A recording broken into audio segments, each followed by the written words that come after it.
So, got a few questions here for you, Gene, if you wouldn't mind answering. There's one here about Hell House. What can you tell me about it, and how and why did the band travel there to rehearse?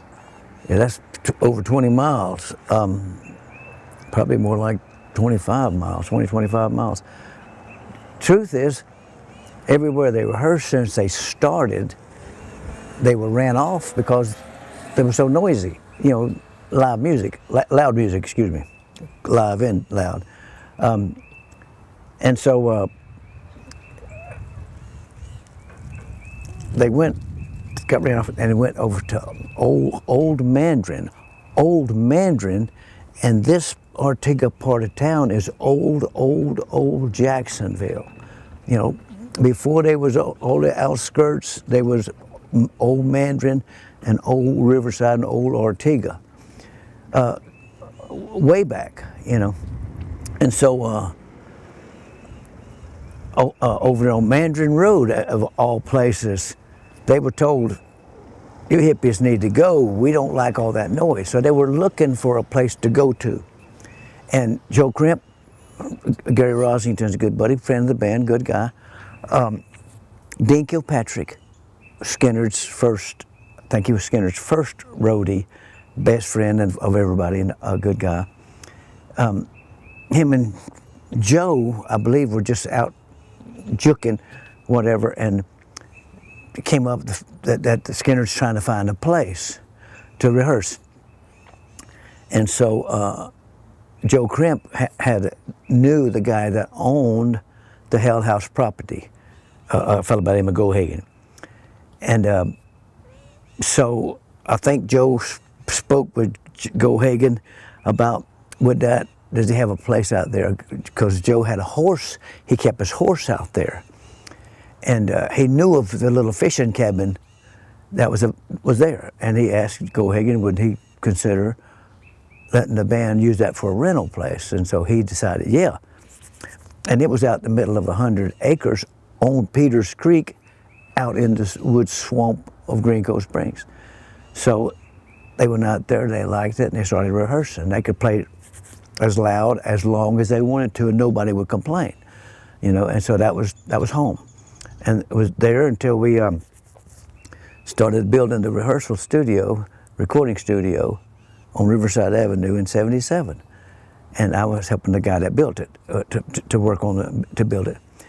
And so, actually, Skinner was moving from the Hell House. Most of the stuff was in storage when they wasn't using it, and then putting stuff in the studio. And they might have rehearsed there, recorded at the studio, and worked out a little bit something early. But we were moving to Riverside Avenue.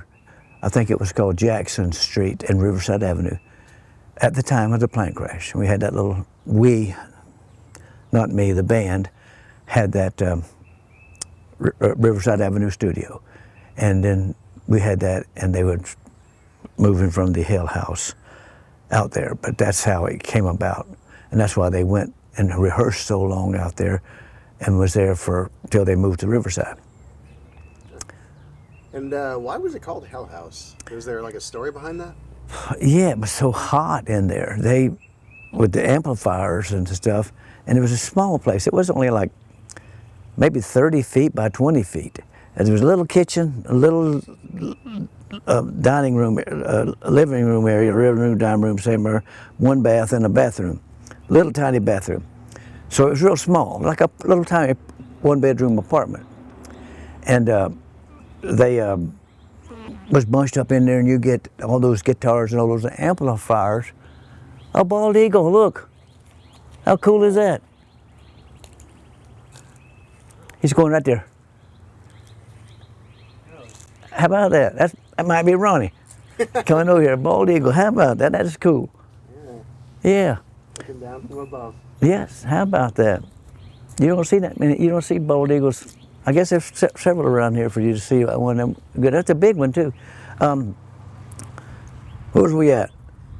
Just all the amplifiers. Oh, yeah. This tiny little space. And with all those amplifiers in there, and you get 7 people in there with 7 body temperatures along with all of them amplifiers. It was way too hot for this cracker. I went several times down there. I'd go mostly fishing. When I was working in Palatka at the paper mill, traveling back and forth iron working, I'd stop by there periodically. But when that music was playing, I didn't go in there because it was too hot.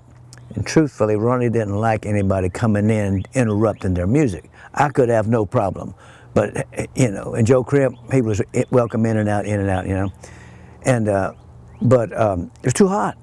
And then when they're working up a song, they play it over and over and over and over and over. And I don't want to hear all that over and over. And I don't want to hear all that loud rock and roll. I'd rather hear more country music. And so I'd go fishing every now and then. A couple of times I went down there off the dock called speckled perch or brim or whatever. And I'd come in there and push the door open and hold that fish at the door, and the music would stop. And Ronnie come out and grab that fish and pull and head to the dock.